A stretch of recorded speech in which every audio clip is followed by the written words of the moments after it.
नमस्कार मित्रांनो, बरे. आजची सकाळ जरा आयुष्यावर बोलूया.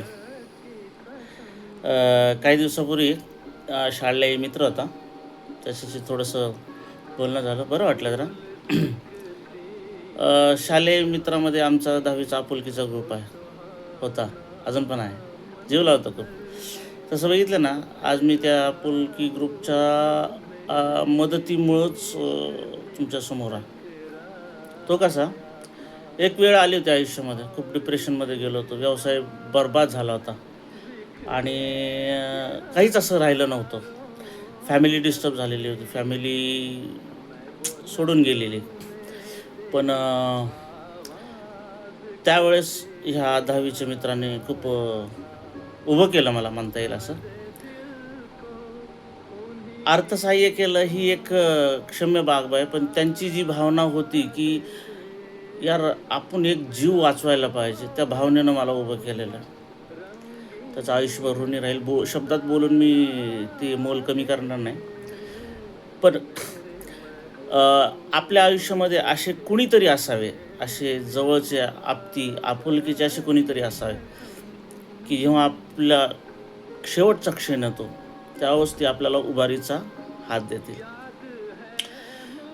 तर असो मित्र, लहानपणीपासूनचे मित्र जेवढ्या निखळ पद्धतीने, जेवढं निस्वार्थी पद्धतीने ह्या वयात सुद्धा आपल्याशी संभाषण करतात, भेटीची आपुलकी, कुतूहल ह्या गोष्टी मनामध्ये राखून ठेवतात. ही मैत्री अशा मैत्री जपायच्या बरं का. काय होतं माहिती आहे का, आपण दैनंदिन जीवनाच्या गाड्यामध्ये एवढं व्यस्त झालेलो असतो की तो मनाचा आवाज आपल्यापर्यंत पोहोचतच नाही, की जगणं काय असतं, मैत्री काय असते.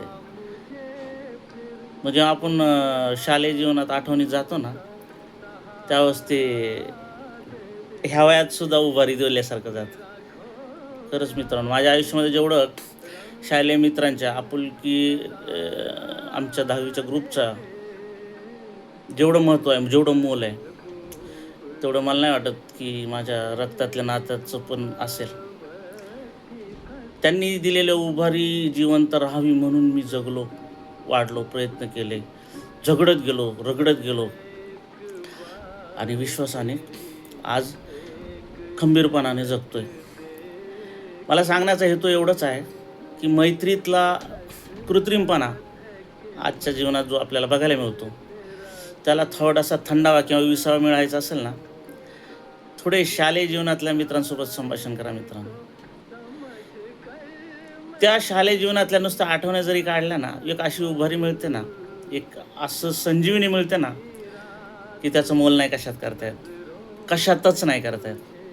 तर तुम्हाला सांगायचं हेच आहे की बालपणीचे मित्र आणि आजच्या मित्राच्या तुलना करताना जर खरंच भावना विश्वामध्ये तुम्हाला हरवायचं असेल, स्वप्नामध्ये मिरवायचं असेल, तर आठवड्यातून, चला ठीक आहे, महिन्याभरातून एकदा तरी आपल्या बालमैत्रीतल्या एखाद्या मित्राशी संभाषण करा. मनापासून बरं वाटतं आणि मन खरंच खुलून येतं. बघा प्रयत्न करून. धन्यवाद. लव यू.